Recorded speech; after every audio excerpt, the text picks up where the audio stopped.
Hi, in this demo of Form Titan and Salesforce, I will show you how to use Salesforce Action button to navigate in a multi-page form. On the screen you can see a sample form I've created with 3 pages. Let's fill the form and see what happens, stage by stage. Okay? On the first page we need to fill the name and email. So let's do that. And the email, let's paste it. Okay. Now once I press this button, the data will be pushed to Salesforce and the contact will be created. Okay?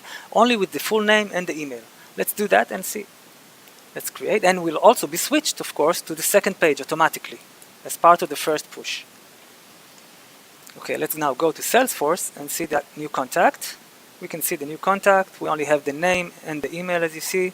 Let's go back to the form and continue filling the form. Now let's push in the phone number and the birth date. Once I press this button, which is also a custom Salesforce Action button, the data will be updated. The contact data will be updated and will be switched to the thank you page, which is the third page on the form. Let's do that. Okay? Data was updated, we'll see in a minute, and we're switched to the third page. Now let's go to Salesforce and refresh to see if we got the date now. As you can see, the record was updated. We now have the birth date and the mobile phone. Now let's go to the form builder and see how to do that. Okay, so we have an empty form here. Let's start with a page break here.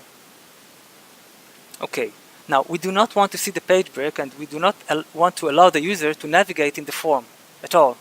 All is automatic. We have to determine what the user does. So in this case, we want to hide it per device. I don't want the user to see the page break element. Okay?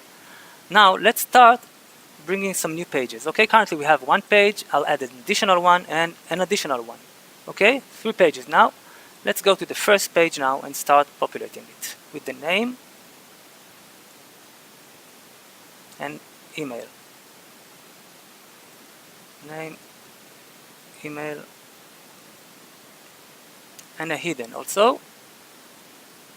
I'll explain later. We'll keep the contact ID in it.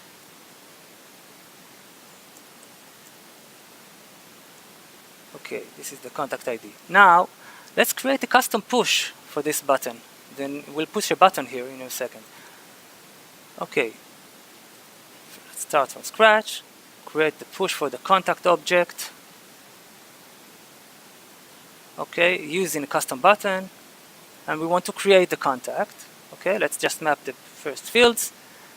Last name would go to last name, first name is first name, and email would go to email.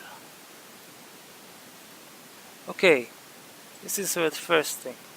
Now let's create a custom button. Here, let's add the Salesforce Action button and call it Create Contact. Let's call it Create Contact. Okay, and the button type should be changed from Submit to Salesforce Action. And then let's configure the action. Okay, what I want to do, I want the Create action to run. So let's add that. And then I want to go to page number 2. Okay, this is where I switch to the pages in the custom button action. Now let's apply this and continue with the form. Okay. Now one thing I forgot on this custom action was to populate the hidden field. Let's go back to this and let him know that once the contact is created, the contact ID will be kept in the hidden field, and we'll use it later to update the same record. Okay? Okay, so far we can create the contact. Now let's switch to the second page and get some additional info. Let's get the mobile and birth date. This is date element, mobile,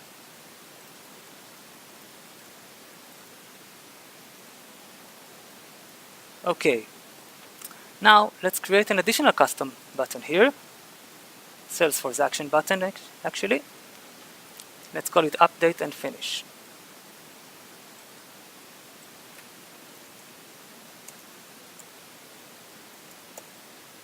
Okay.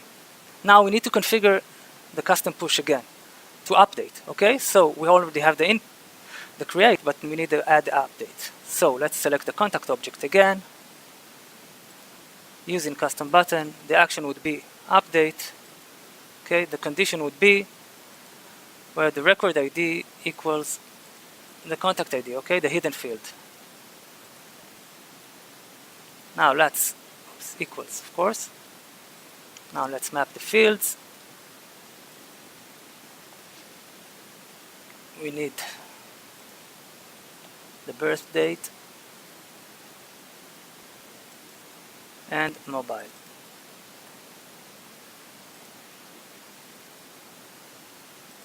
Okay, done with that.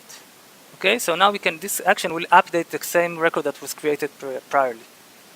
Okay, let's save that and custom button here. We can change the type from submit to Salesforce Action as before. And okay, we want now to update the contact. Okay, and we want to go to the third page once this is done. And this is it, more or less. Okay, let's save the form and publish it to see it works.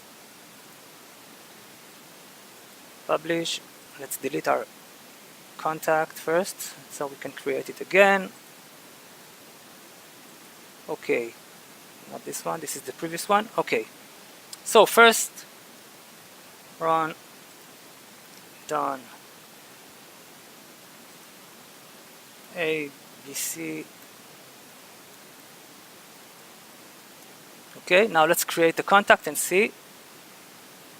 We'll switch to the second page, which is also already good. Now let's refresh Salesforce and see what happened. Okay, so we have the new contact with the name and email.